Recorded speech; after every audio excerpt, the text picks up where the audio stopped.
E se eu te dissesse que por trás daquele sorriso confiante, daquela postura de dono do mundo, o narcisista carrega exatamente aquilo que mais teme que alguém enxergue: um ego rachado, frágil, pendurado por fios invisíveis? E se eu te dissesse que o único capaz de ver essas rachaduras sem que ele perceba é justamente quem mais foi usado, manipulado e descartado por ele, o superempata? Carl Jung diria que nada do que acontece entre essas duas almas é casualidade, é encontro de sombras, choque de complexos, dança perigosa entre quem se alimenta de admiração e quem enxerga demais. Mas o que acontece quando aquele que sempre absorveu tudo em silêncio começa, sem avisar, a observar? Quando o espelho que o narcisista controla se recusa a refletir a fantasia e começa a devolver o monstro? Durante muito tempo, o superempata acredita que o problema está nele. Ele se culpa por sentir demais, por perceber detalhes que ninguém vê, por notar incoerências que todos ignoram.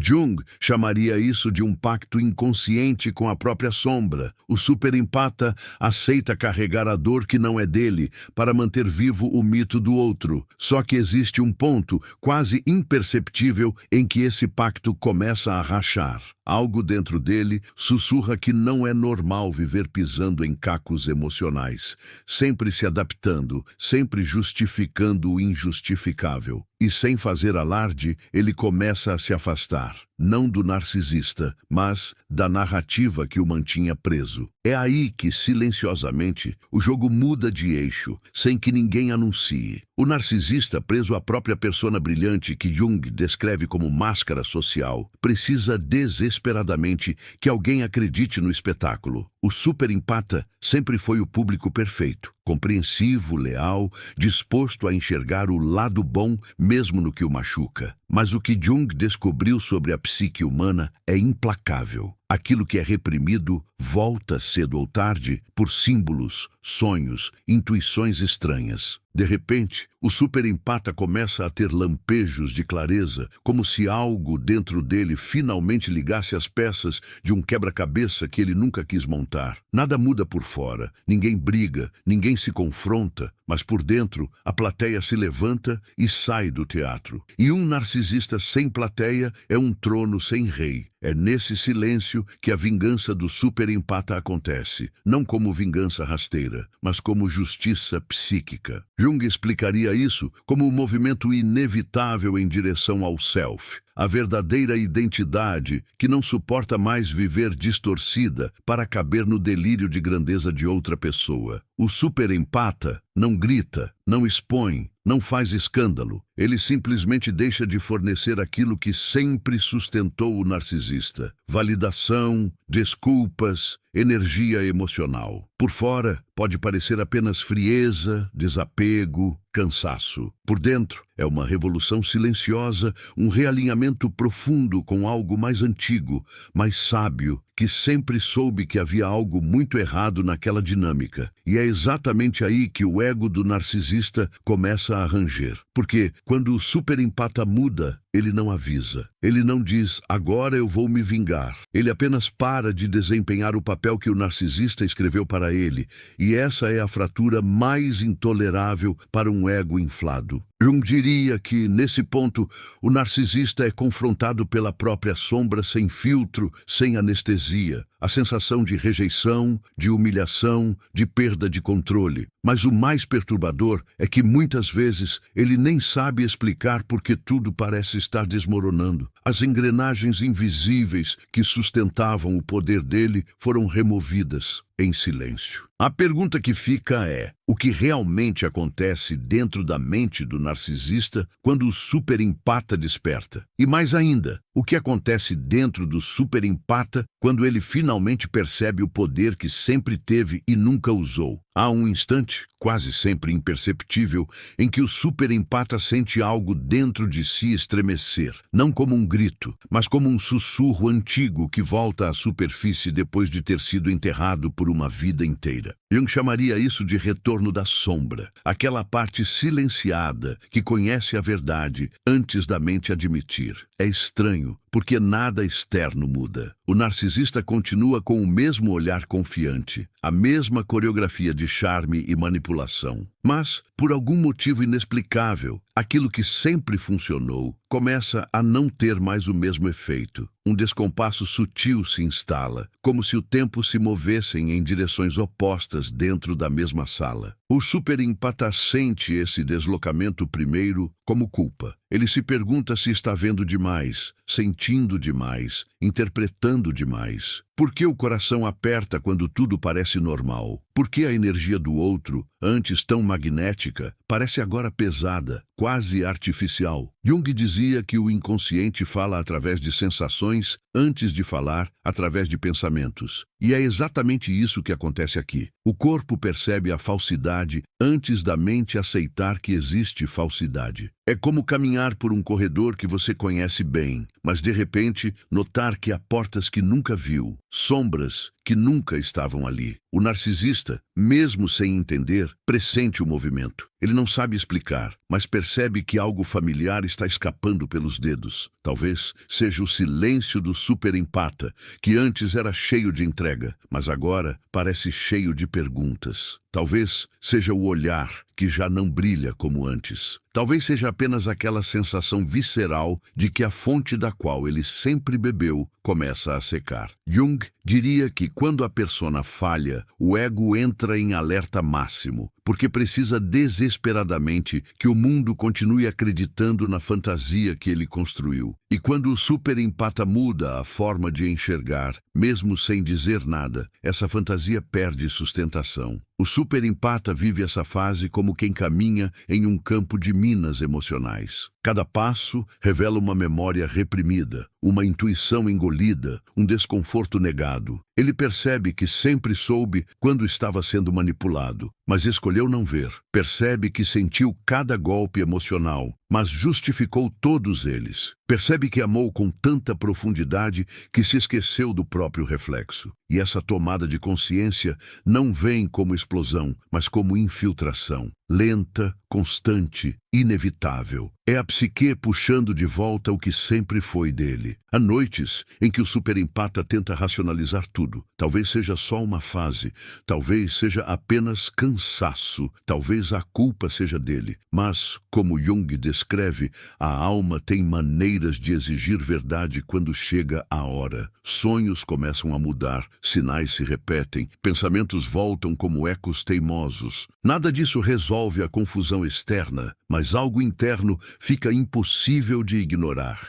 A sensação de que a história está torta, de que algo nele precisa despertar, de que existe um limite emocional que está sendo ultrapassado há muito tempo. O narcisista percebe o afastamento não como afastamento, mas como ameaça, porque para ele, o superempata nunca foi apenas alguém, foi um espelho que refletia de forma perfeita o que ele queria acreditar sobre si. Quando esse espelho começa a mudar o ângulo, o narcisista sente o mundo tremer. Não é amor que ele teme perder, é controle. Jung explicaria que nesse momento, o narcisista não está lutando contra o superempata, mas contra a própria sombra que surge quando a validação externa se dissolve. E essa batalha interna, silenciosa e caótica, costuma ser devastadora para quem construiu sua identidade em cima de aparências. O superempata, por sua vez, começa a notar as fissuras, pequenas contradições, frases ditas em tom leve, mas carregadas de veneno, elogios que parecem abraços e alfinetam ao mesmo tempo, ausências que doem mais do que presenças. Jung afirmava que a consciência desperta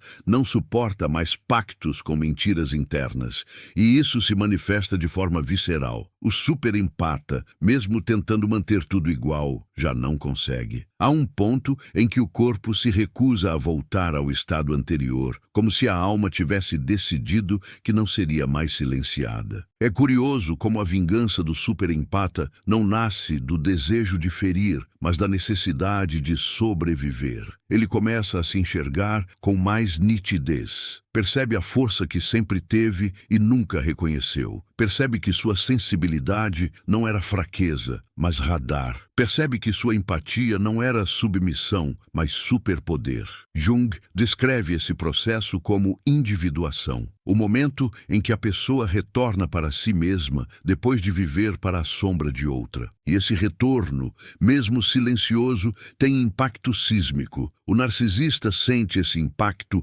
antes que o superempata compreenda a profundidade da própria transformação. Ele tenta retomar o controle, com charme, com drama, com culpa, com acusações. Tenta reverter o curso, como quem tenta impedir um rio de correr para o oceano. Mas o fluxo interno já mudou. O superempata não confronta, não debate, não entra no jogo. Ele apenas deixa de fornecer aquilo que sustentava toda a dinâmica. É uma retirada sutil, quase espiritual, como se ele estivesse recolhendo suas próprias partes de volta. Há um silêncio que se instala entre os dois. Não um silêncio vazio, mas um silêncio cheio de significados, cheio de rachaduras, cheio de presságios. Jung diria que esse é o momento em que o inconsciente se torna mais barulhento do que qualquer palavra. O superempata percebe que algo profundo está em curso, mesmo sem entender o que vem depois. O narcisista percebe que perdeu algo essencial, sem saber quando, como ou porquê. É nesse silêncio que o ego dele começa a se fragmentar, não com estrondo, mas com erosão. E de enquanto tudo isso acontece, uma pergunta ecoa dentro do superempata. Se eu sempre enxerguei o outro tão profundamente, por que nunca enxerguei a mim mesmo? Essa pergunta sozinha abre caminho para a próxima etapa da jornada. Uma etapa onde a consciência se torna uma arma e o silêncio finalmente começa a cobrar seu preço. Não perca mais tempo vivendo com esse fardo. Garanta agora o seu livro digital, Guia Prático e Chocante para Desarmar o Narcisista Sem Discussão. E descubra como aplicar essas poderosas lições no seu dia a dia. Atenção! O estoque é limitado e está se esgotando rapidamente. Clique agora e comece sua jornada em direção à paz e confiança que você merece. Há um momento em que o superempata sente o próprio coração como se fosse uma casa antiga em reforma. Paredes que sempre sustentaram tudo começam a vibrar. Janelas que nunca abriram se escancaram sozinhas.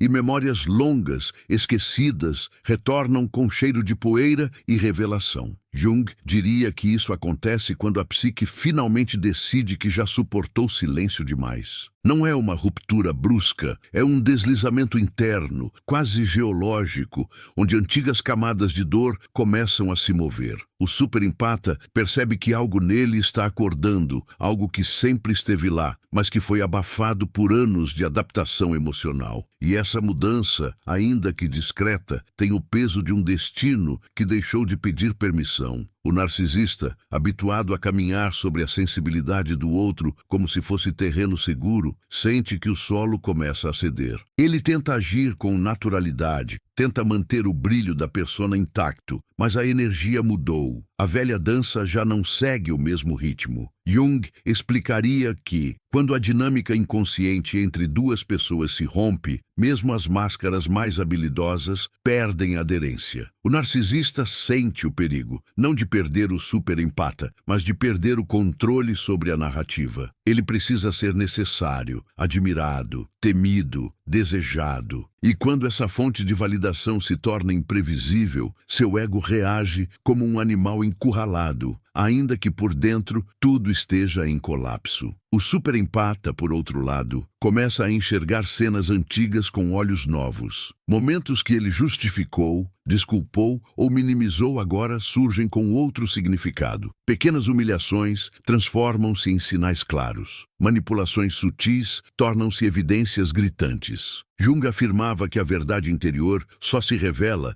quando o consciente está pronto para carregá-la. E esse é o instante em que tudo se alinha. Não há mais espaço para ilusões internas. A alma se recusa a participar de sua própria negação. Cada lembrança volta com outra temperatura, outro peso, outra cor, como se finalmente pudesse ser vista sem o véu da idealização. Há dias em que o superempata sente uma força estranha surgindo dentro de si, quase como se estivesse sendo guiado por algo maior, mais antigo. Essa força não pede vingança, não exige confronto, ela exige clareza. Jung dizia que o despertar da consciência é sempre um processo solitário, porque ninguém pode passar por ele no lugar do outro. E é nessa solidão que o superempata reencontra partes que deixou para trás, sua intuição, sua confiança, seu valor. Não é um retorno triunfante, é um retorno silencioso, como alguém que ressurge de um mergulho profundo, trazendo um objeto esquecido há muito tempo. O narcisista, ao perceber essa mudança, tenta recuperar terreno, lança elogios que soam estranhamente calculados, cria conversas dramáticas, faz movimentos repentinos de proximidade, tudo para reativar a antiga dinâmica. Jung chamaria isso de defesa do ego, tentativas desesperadas de manter intacta a persona que sustenta a ilusão de superioridade. O narcisista não entende o que está acontecendo, só sente que está perdendo a influência que sempre teve, e para ele, perder influência é perder identidade. Por isso, reage com intensidade, buscando cada brecha para reinstalar o ciclo emocional que o alimenta. Mas o superempata já não responde como antes. A energia interna mudou, e isso altera todo o campo psicológico. Respostas automáticas desaparecem. Entrega excessiva se dissolve. Justificativas cessam. É como se uma névoa tivesse sido retirada dos olhos, revelando contornos nítidos demais para serem ignorados. Jung diria que esse é o primeiro passo da individuação. O momento em que o indivíduo percebe que sua vida não pode mais ser guiada pela expectativa ou manipulação do outro. E essa percepção, mesmo sem palavras, cria um abismo emocional que o narcisista não consegue atravessar. O superempata começa a notar um detalhe perturbador. O silêncio, antes usado como refúgio emocional, agora se torna uma espécie de escudo. Quando ele se cala, não está mais se encolhendo, está se protegendo. Quando ele observa, não está mais tentando compreender o narcisista, está compreendendo a si mesmo. Jung ensinava que a sombra não é inimiga, mas guia. E é essa sombra que agora conduz o superempata enquanto ele atravessa o próprio labirinto interior. Cada passo revela que a relação nunca foi equilíbrio, foi sacrifício unilateral. E esse reconhecimento tem impacto corrosivo, mesmo quando não é verbalizado. O narcisista sente esse novo silêncio como ataque. Para ele, a ausência de reação é intolerável. Sem aplauso, sem validação, sem narrativa, seu ego começa a rachar. Jung explicava que o ego inflado vive em constante necessidade de confirmação externa, porque no fundo sabe que não possui estrutura interna para se sustentar. E é nesse ponto que a vingança do superempata começa a tomar forma, não como intenção, mas como consequência inevitável. Quando ele se retira emocionalmente, o narcisista enfrenta o vazio do qual sempre fugiu. E esse vazio o devora por dentro. Há uma energia estranha que cresce no superempata durante essa fase. Uma mistura de lucidez e tranquilidade, como se finalmente enxergasse que nunca precisou provar nada para alguém que nunca o viu de verdade. É como se uma porta interna se abrisse, revelando uma versão dele mesmo que estava adormecida. Jung dizia que a verdadeira força surge quando o indivíduo integra sua luz e sua sombra. E o superempata, sem perceber, está fazendo exatamente isso. A sensibilidade, que antes era usada contra ele, agora se transforma em farol. E no silêncio dessa transformação, uma pergunta começa a pulsar de forma quase ritual. Se tudo isso sempre esteve diante de mim, por que eu precisei chegar tão perto do abismo para enxergar? Essa pergunta é o portal que leva ao próximo estágio da jornada. O estágio onde o superempata deixa de buscar explicações e começa a buscar libertação. Há um instante em que o superempata percebe que não está apenas se afastando do narcisista, está se afastando da própria versão que aprendeu a ser para sobreviver. É como se, dentro dele, duas forças antigas começassem a dialogar pela primeira vez, a que sempre tentou salvar o outro e a que finalmente quer salvar a si mesma. Jung descrevia esse encontro como um choque entre a persona e a sombra, uma colisão inevitável que exige coragem para não se desfazer por dentro. O superempata sente isso como uma quebra simbólica, uma espécie de renascimento silencioso, onde ele já não sabe exatamente quem é, mas sabe com precisão quem não quer mais ser. O narcisista percebe esse movimento com uma clareza quase instintiva. Não importa o quanto ele tente manter a ilusão, algo no comportamento do superempata revela que o antigo encantamento acabou. O olhar não responde mais da mesma forma. A energia não se molda mais automaticamente. O narcisista sente essa mudança como uma ameaça ao próprio valor. Jung diria que nesse ponto, a estrutura do ego narcisista começa a entrar em colapso, porque ela depende de espectadores dóceis. Quando a plateia desperta, o palco perde sentido. E o narcisista, incapaz de enfrentar sua própria sombra, começa a entrar em um ciclo de desespero interno que ele tenta esconder com ainda mais arrogância. O superempata, porém, está atravessando outra espécie de tempestade. Ele se sente dividido entre a fidelidade emocional que sempre carregou e a clareza brutal que agora o atravessa. É doloroso perceber que o amor, a entrega e a empatia foram usadas como ferramentas de controle. É devastador admitir que, enquanto ele tentava curar o outro, era ele quem sangrava. Jung explicaria que essa dor é o preço da consciência. Ver a verdade sem filtros sempre machuca primeiro, só depois liberta. E o superempata sente essa libertação chegando como algo inevitável, quase orgânico, como se a alma estivesse empurrando-o para fora de uma prisão que ele nunca percebeu que estava. O narcisista, desesperado, tenta reverter o processo. Muda o tom, muda a estratégia, muda o discurso. Ora seduz, ora intimida, ora manipula. Ele sabe, ainda que inconscientemente, que o superempata é a base energética da sua existência psíquica. Sem ele, tudo fica instável. Jung dizia que o narcisista vive dependente da energia psíquica do outro, porque tem um eu interior fragmentado, incapaz de sustentar sua própria imagem. Por isso, quando percebe que está perdendo o superempata, o narcisista não sente perda emocional, sente perda de poder, e isso aciona nele o pânico que nunca admite. O superempata, por sua vez, começa a sentir uma calma estranha. Não é felicidade, não é alívio, não é indiferença. É algo como uma clareza fria que ocupa espaços antes cheios de caos. Jung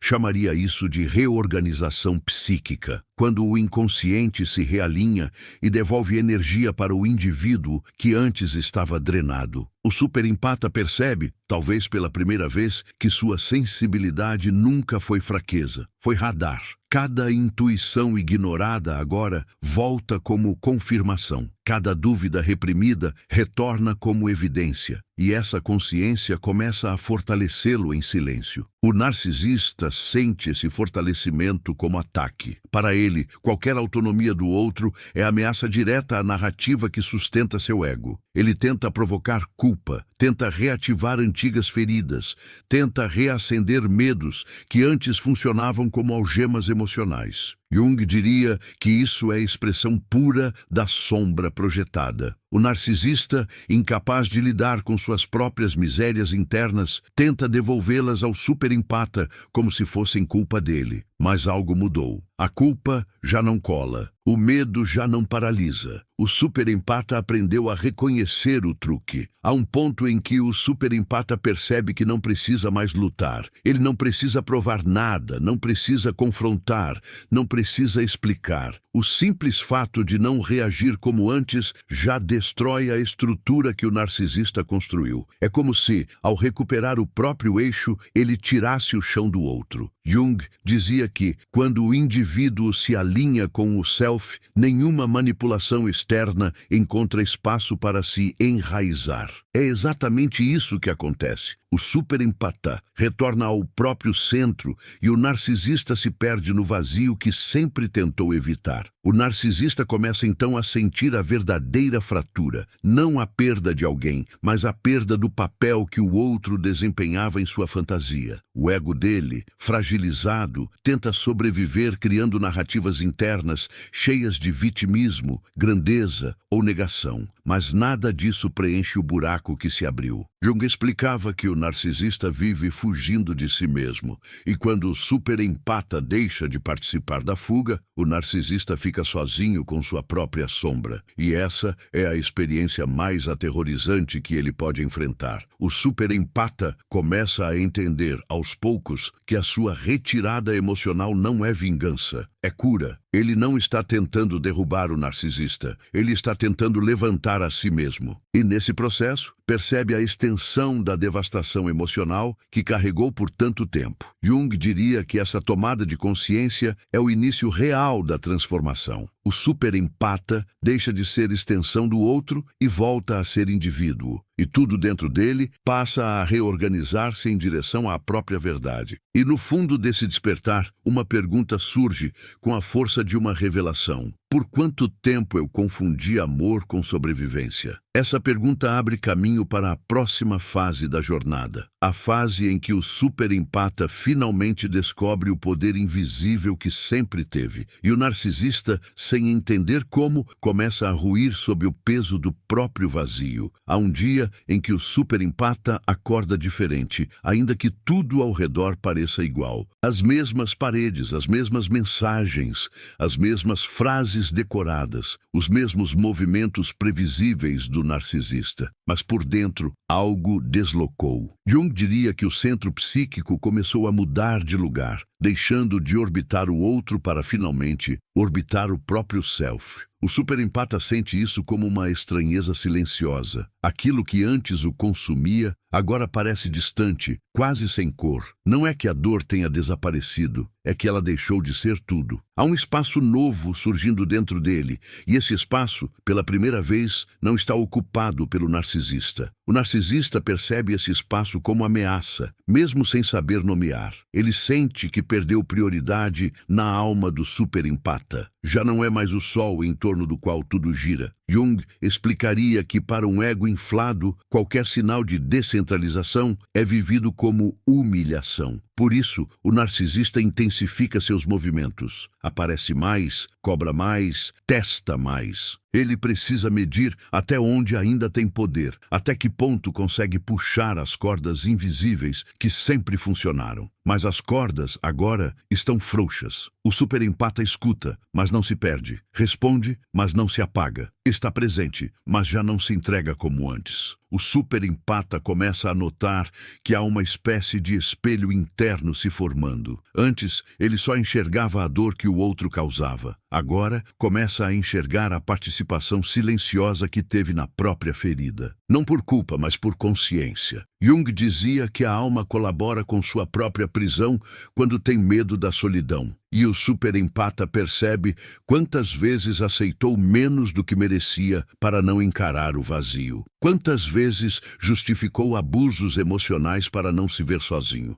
Quantas vezes chamou apego de amor. Esse reconhecimento não o destrói, o liberta, porque se ele participou, ele também pode decidir sair. O narcisista, ao sentir essa nova autonomia, tenta um último recurso: vestir a máscara de vítima. De repente, ele é o incompreendido, o injustiçado, o que sempre deu tudo e nunca recebeu o suficiente. Jung chamaria isso de inversão da sombra projetada, quando o manipulador tenta se colocar como ferido para manter o controle moral da situação. O narcisista usa histórias, lembranças, promessas, fragilidades. Ele expõe só o suficiente da própria dor para tentar reativar no superempata a antiga culpa, porque sabe que a empatia é o ponto mais vulnerável. Se conseguir reabrir essa porta, talvez consiga recuperar o império psíquico que está desmoronando. Mas o superempata já não escuta com a mesma ingenuidade. Ele sente compaixão, mas não se entrega. Sente a dor do outro, mas não sacrifica a própria. Jung diria que a verdadeira empatia não é autoaniquilação, é presença consciente. E o superempata finalmente compreende isso na pele. Ele consegue olhar para o narcisista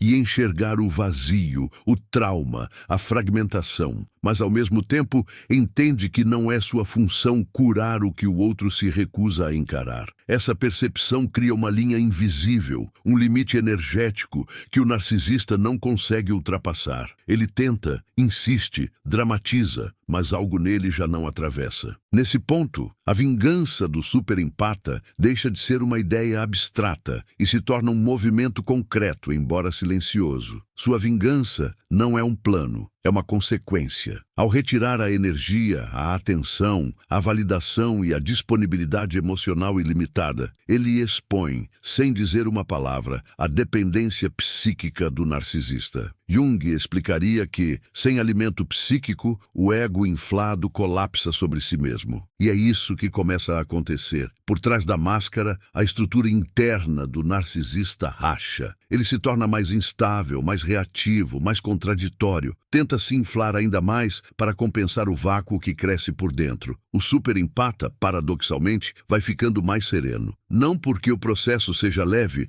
mas porque ele sente, em algum lugar profundo, que está voltando para casa. Jung dizia que o caminho de retorno ao self é árduo, porém inevitável para quem desperta. O superempata percebe que, pela primeira vez em muito tempo, suas escolhas começam a se alinhar com sua verdade interior. Não com o medo, não com a carência, não com a necessidade de ser aceito. Ele começa a fazer pequenos movimentos que parecem simples por fora, mas são revolucionários por dentro. Dizer não, se ausentar, se escolher, se ouvir. O narcisista reage a essa mudança com estranhamento e raiva contida. Como assim o superempata não está disponível 24 horas? Como assim não responde com o mesmo entusiasmo? Como assim não se dobra, não cede, não se justifica? Jung diria que para o narcisista, a perda de controle sobre o outro é um espelho brutal da perda de controle sobre si mesmo. Ele começa a questionar seu próprio valor, sua própria superioridade, sua própria narrativa. Mas, incapaz de olhar para dentro, tenta desesperadamente encontrar culpados fora. E o primeiro alvo, claro, é o superempata que ousou despertar. O superempata sente as últimas tentativas de captura emocional como cordas que já não o alcançam. Ele reconhece os padrões, as frases, os gestos. Tudo parece repetição de uma peça que ele já assistiu vezes demais. Jung explicaria que quando a consciência integra um padrão, ele perde poder.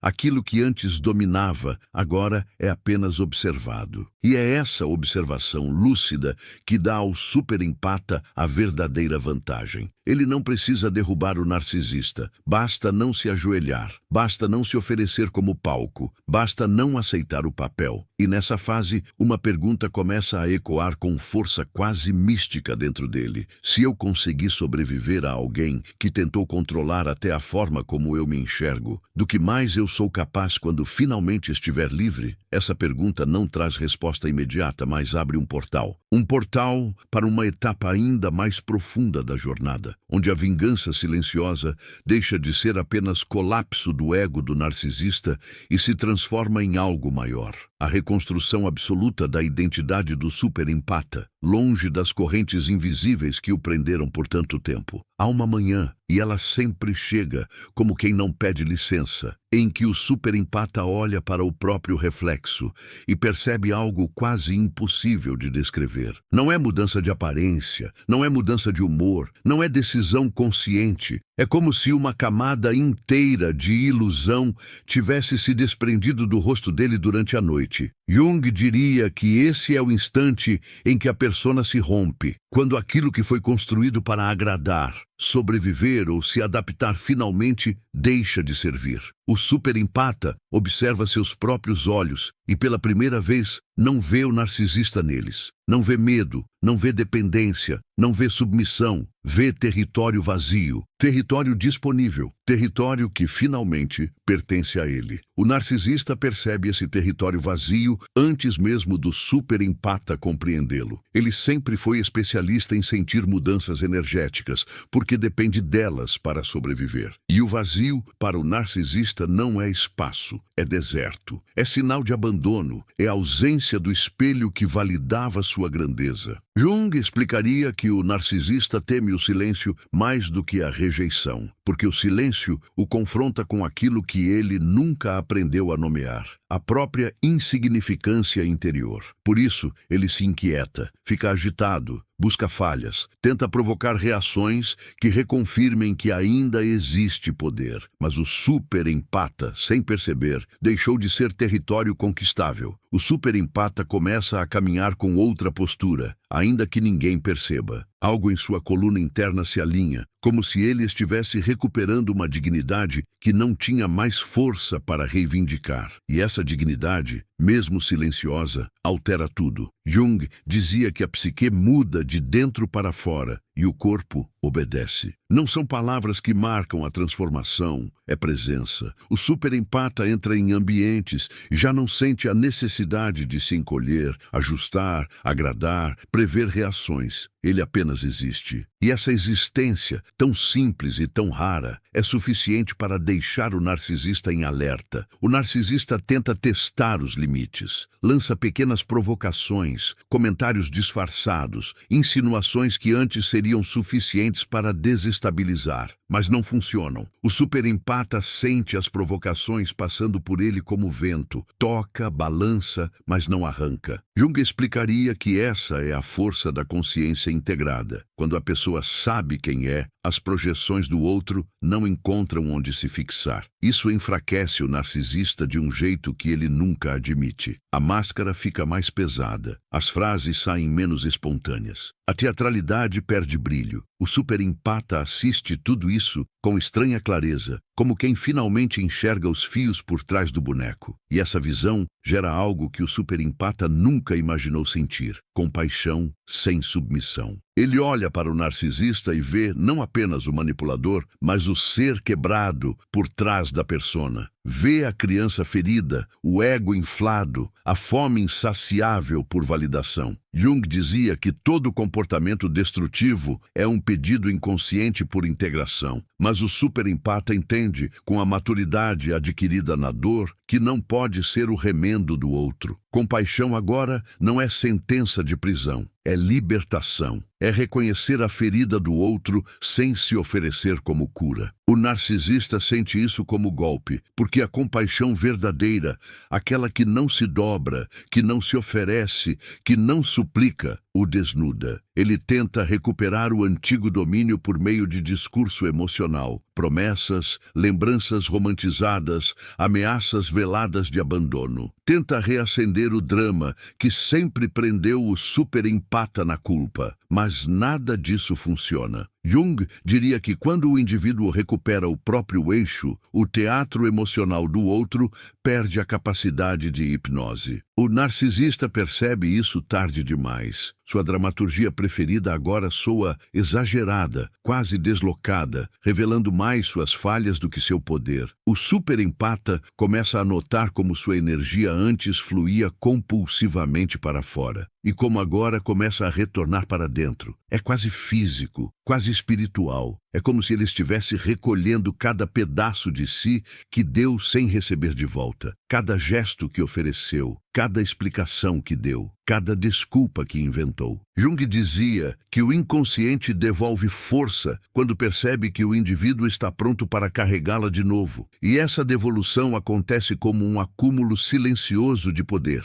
Não um poder agressivo, mas um poder de presença, de lucidez, de centro. Isso desorganiza o narcisista profundamente, porque para ele a força do superempata não é atraente, é ameaçadora. Força significa autonomia, e autonomia significa fim de domínio. Jung explicaria que o narcisista não sabe amar, sabe dominar. Quando perde o domínio, interpreta como rejeição. Quando encontra autonomia, interpreta como traição. E nessa distorção interna, o narcisista começa a revelar sua verdadeira face: o medo. Medo de ser esquecido, medo de ser irrelevante, medo de não ser suficiente. Mas, incapaz de admitir isso, reage com agressividade emocional, críticas sutis, acusações insidiosas. O superempata, porém, não reage. E essa ausência de reação é a rachadura final no ego do narcisista. Porque o narcisista vive de reação alheia. Sem ela, ele implode. Jung dizia que o ego inflado se alimenta do reflexo do outro, não de substância interna. Então, quando o superempata não devolve mais combustível emocional, a estrutura inteira entra em colapso. O narcisista tenta culpar,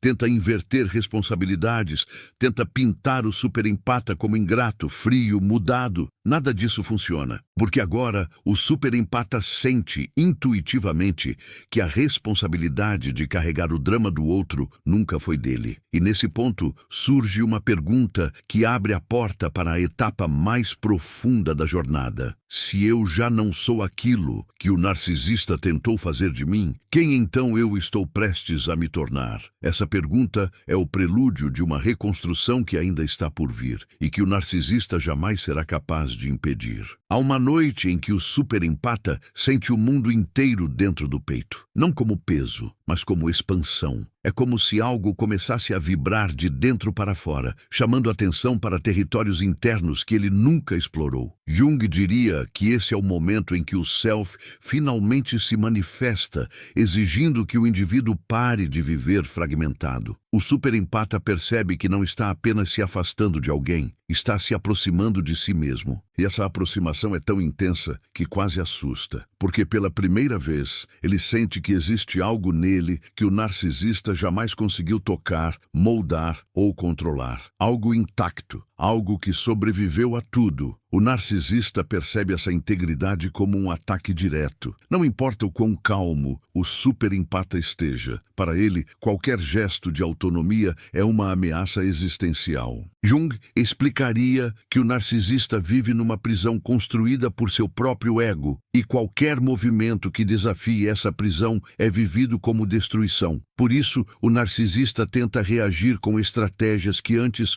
funcionavam perfeitamente. Ele tenta desestabilizar por meio de comentários sutis, tenta insinuar que o superempata está mudado demais, tenta puxar conversas que provocam nostalgia ou medo. Mas o superempata percebe a estrutura por trás de cada palavra, percebe o roteiro, percebe as intenções escondidas, percebe, enfim, o truque. E quando se percebe o truque, a mágica acaba. Jung dizia que a consciência dissolve a ilusão como o sol dissolve a névoa. E é exatamente isso que acontece. O superempata começa a ver a relação de fora, como se observasse uma peça teatral que já não o convence. Cada gesto do narcisista parece ensaiado demais. Cada drama parece repetição. Cada manipulação parece infantil. E essa clareza tão crua, tão inevitável, não produz raiva, produz distância. Uma distância interior que cresce, silenciosa, consistente, firme. Essa é a vingança que o narcisista nunca viu chegando. O afastamento emocional sem barulho, sem anúncio, sem explicação. O tipo de afastamento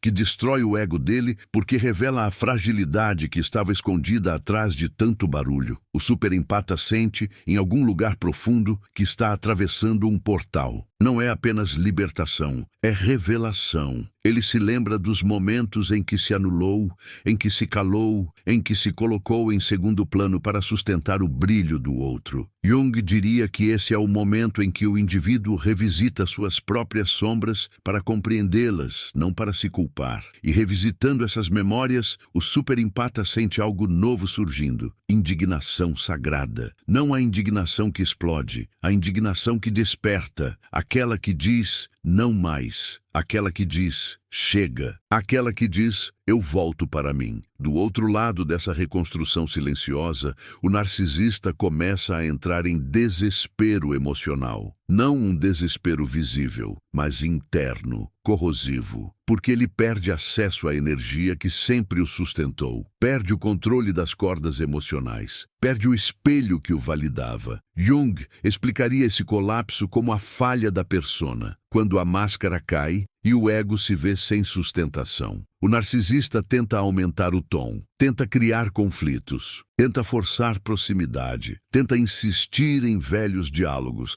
mas tudo isso só revela, com mais clareza ainda, o quanto ele precisa do superempata para existir como imagina ser. O superempata, porém, já não entra mais nos labirintos emocionais que antes o prendiam. Ele caminha pelas próprias dores com lucidez. Sabe onde foi ferido, sabe onde se enganou, sabe onde se perdeu. Jung dizia que a individuação é justamente esse retorno, recolher cada pedaço da alma para reconstituir o todo. E esse processo é tão profundo, tão íntimo, tão transformador, que o narcisista, sem entender nada, só consegue sentir que está perdendo alguém que nunca deveria ter subestimado. Porque o que o superempata recupera agora não é apenas autonomia, é identidade. E identidade é algo que o narcisista não tem. Por isso, ele tenta um último recurso: desvalorizar. Tentar convencer o superempata de que ele não é tão forte quanto pensa, não é tão especial quanto imagina, não conseguirá ir tão longe sozinho. Esse ataque é o reflexo mais nu da sombra narcisista. Jung afirmava que, quando a sombra é exposta, ela tenta destruir o que ameaça revelá-la. Mas o superempata, agora consciente, percebe cada palavra como aquilo que sempre foi: projeção. Projeção da dor do narcisista, projeção da insegurança dele, projeção da inferioridade que ele jamais admitiria. E perceber isso muda tudo, porque o superempata deixa de absorver,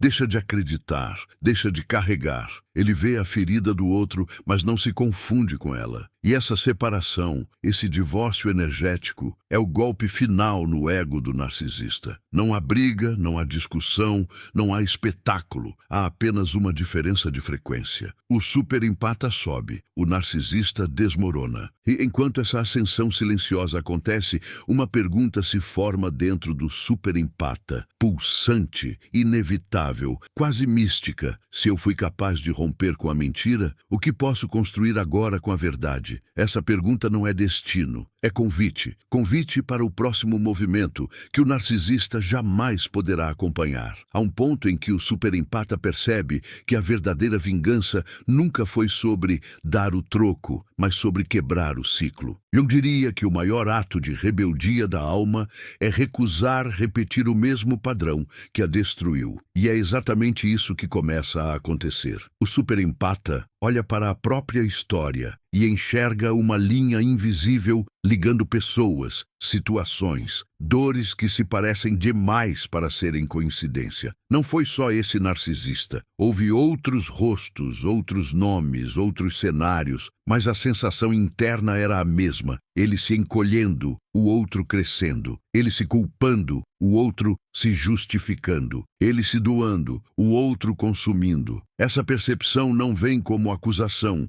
vem como revelação. Algo muito antigo precisa ser encerrado aqui. O narcisista, sem entender nada disso, sente apenas que perdeu o controle emocional que tinha sobre o superempata. Ele não sabe o que é ciclo, não sabe o que é padrão, não sabe o que é sombra. Ele só sabe que não manda mais. Jung explicaria que a consciência de um lado força o inconsciente do outro a reagir. Por isso, o narcisista se torna mais errático, mais contraditório, mais ruidoso. Ele pressiona num dia, se afasta no outro, elogia num momento, ataca logo em seguida. Ele está tentando, no escuro, encontrar a combinação certa para reabrir a porta que o superempata fechou por dentro. Mas aquela fechadura já não existe. A arquitetura psicológica mudou. O superempata começa a se observar com o mesmo olhar atento que antes reservava ao narcisista. Ele nota como seu coração dispara em situações específicas, como um simples tom de voz aciona memórias antigas, como uma expressão no rosto do outro ativa medos que não nasceram ali. Jung diria que os complexos são justamente isso, núcleos emocionais autônomos que reagem antes da razão. E o superempata, em vez de se condenar por sentir demais, começa a acolher o próprio sistema nervoso como testemunha das feridas que sempre foram ignoradas. cada gatilho passa a ser menos acusação e mais pista, menos vergonha e mais mapa. O narcisista continua a tentar usar essas reações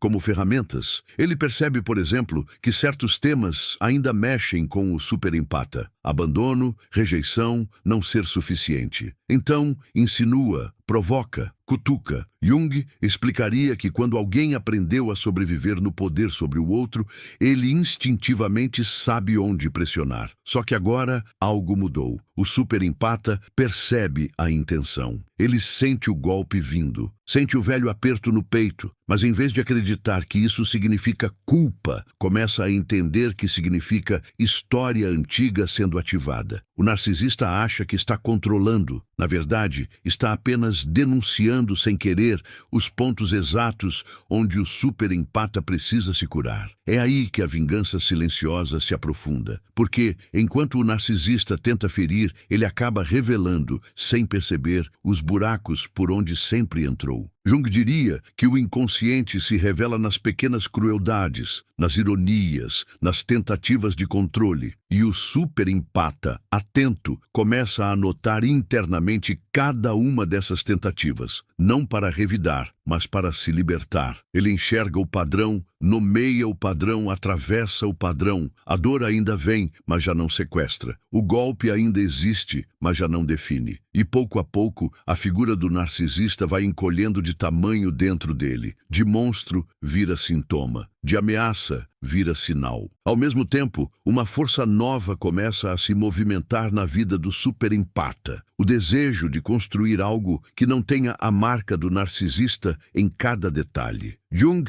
diria que, quando o velho arquétipo de vítima se dissolve, surge espaço para o arquétipo do criador. O superempata começa a se perguntar o que ele quer de verdade, fora das expectativas, fora do medo, fora da necessidade de provar valor para alguém. O que ele faria se não estivesse ocupado tentando ser bom o suficiente para quem nunca se sacia? Com quem ele seria se não estivesse carregando o peso de ser sempre o que entende tudo? Essas perguntas abrem brechas por onde a alma começa a respirar. O narcisista sente essa expansão como se fosse traição. Para ele, qualquer coisa que não o tenha como centro é ameaça. Jung explicaria que o ego narcisista não tolera ser coadjuvante. Ele precisa ser protagonista da narrativa, mesmo que a história seja trágica. Por isso, quando percebe o superempata direcionando energia para outras áreas, projetos, amizades, espiritualidade, autocuidado, reage com ciúmes, desprezo ou sabotagem velada. Critica os planos, desmerece as ideias, ridiculariza os sonhos. Ele tenta de todas as formas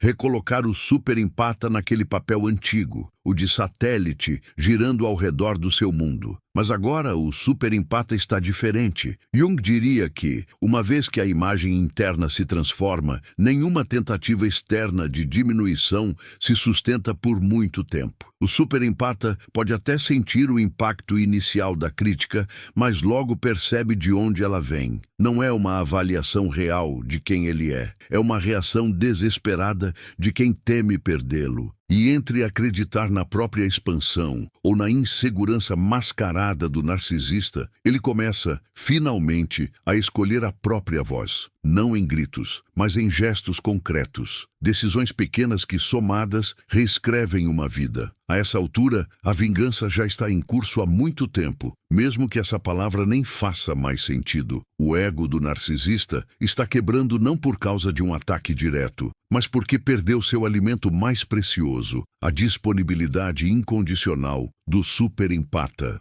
Jung diria que essa é a justiça da psique. Aquilo que foi abusado retorna para o seu dono. O narcisista sente isso como ruína, mas na verdade é apenas consequência. Ele é forçado a ficar sozinho com o que sempre fugiu. Seus próprios vazios, seus próprios medos, sua própria irrelevância quando não há ninguém para aplaudir. E é nesse vazio que o eco das próprias mentiras finalmente se torna insuportável. O superempata, por sua vez, vai descobrindo uma verdade desconcertante, a de que nunca foi fraco. Fraco não é quem sente demais. Fraco é quem precisa quebrar o outro para não olhar para si. Jung dizia que a alma sensível é laboratório vivo da humanidade. Ela sente, registra, experimenta. E agora, liberto da hipnose do narcisista, o superempata começa a canalizar essa sensibilidade para algo maior do que reparar pessoas quebradas. Algo que talvez tenha a ver com propósito, com criação,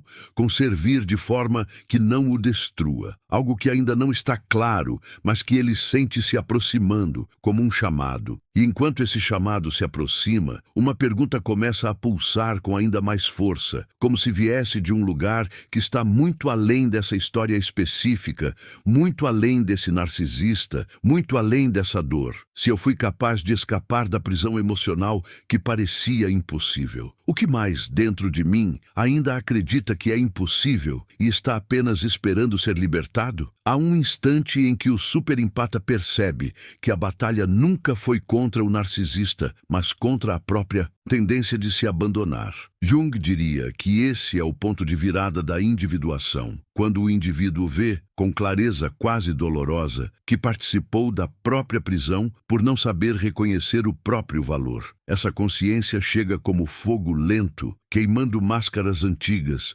iluminando cantos escuros que antes eram evitados. E, pela primeira vez, o superempata sente que não precisa mais pedir permissão para existir. Algo nele se realinha, como se uma bússola interna voltasse a apontar para um norte que sempre esteve ali, mas soterrado. O narcisista percebe essa mudança como perda absoluta de território. Não importa o que ele diga ou tente, a influência já não infiltra. Jung explicaria que o narcisista reage ao despertar do outro com desespero disfarçado. Tenta culpar, tenta seduzir, tenta ferir. Mas tudo se torna repetição vazia, eco de uma estratégia que já não encontra chão. O superempata observa, sente o velho impacto tentando voltar, mas agora o impacto dissolve antes de se enraizar. Não porque o narcisista mudou, mas porque ele mudou. A antiga ferida que servia como porta de entrada está cicatrizada demais para ser aberta novamente. E enquanto essa ferida fecha, o superempata começa a experimentar algo raro, a sensação de retorno ao próprio corpo. Jung dizia que a psique só encontra equilíbrio quando a energia volta para o dono correto. E é isso que acontece agora. A energia que antes fluía para fora, para agradar, para salvar, para entender, começa a circular por dentro. É estranho no início, quase desconfortável, porque exige que o superempata se veja como centro da própria vida. Mas é também libertador. Cada limite colocado, cada silêncio escolhido, cada passo para longe da manipulação, alimenta esse novo eixo interno. O narcisista sente essa autonomia como humilhação. Para ele, perder controle significa perder identidade. Por isso, tenta criar narrativas que devolvam ao superempata o velho papel. Frases que diminuem, brincadeiras que ferem, insinuações que buscam reinstalar insegurança. Mas o superempata já não absorve. Jung diria que, quando a persona do Salvador se desfaz, o indivíduo para de carregar a sombra do outro. E o narcisista, sem alguém para sustentar seu delírio de grandeza, começa a ruir em silêncio. Sua máscara treme, sua certeza vacila, seu ego se fragmenta. Ele sente o vazio se aproximando, o mesmo vazio do qual sempre fugiu. Enquanto isso, o superempata sente algo crescer dentro dele. Não vingança, mas presença. Cada respiro parece recuperar semanas de desgaste. Cada pensamento próprio parece um território reconquistado. Jung diria que o self está emergindo, convocando o indivíduo para uma versão mais inteira de si mesmo. E o superempata entende intuitivamente que quebrar o ciclo não foi apenas libertação, foi renascimento. Ele olha para trás não com ódio, mas com lucidez, Compreende o narcisista sem se confundir com ele. Vê a dor do outro sem tomá-la como missão. E essa separação, tão simples e tão monumental, é o golpe final no ego do narcisista. Porque nada destrói mais o narcisista do que perceber que a pessoa que ele tentou dominar não apenas sobreviveu, mas se tornou alguém que ele jamais terá alcance para compreender. E diante dessa nova força silenciosa, apenas uma pergunta permanece, caminhando com o superempata como uma promessa de futuro. Que vida eu posso construir agora que finalmente deixei de viver na sombra de quem nunca soube me enxergar?